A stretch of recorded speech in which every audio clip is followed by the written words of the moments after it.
যখন কোনো মানুষকে দাফন করা হয় এবং দাফন করা শেষ হলে দেখা যায় কোনো এক লোকের মাধ্যমে কবরের উপর পানি দেয়, এটা কতটুকু শরীয়ত সম্মত?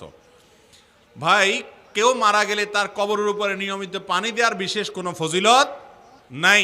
তবে যদি কেউ বিশেষ উদ্দেশ্যে দেয় তাহলে সেটা তার উদ্দেশ্য সাধন হতে পারে, যদি কোনো দুনিয়াবি উদ্দেশ্যে দেয়। যেমন একটা গল্প আছে না, যে কোন মহিলা তার স্বামীকে মৃত্যুর আগে ওয়াদা করাইছে যে তুমি আমাকে কথা দাও, আমার মৃত্যুর পর যতদিন আমার কবর ভিজা থাকবে ততদিন তুমি শুকানোর আগ পর্যন্ত বিয়ে করবা না।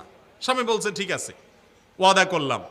তো স্বামী মারা যাওয়ার পর, ওই বউ মারা যাওয়ার পরে স্বামী এবার দেখে যে কবর আর শুকায় না, 2-4 মাস হয়ে গেছে কিন্তু তারপরও কবর শুধু ভিজাই থাকে। চিন্তা করলো ব্যাপারটা কি।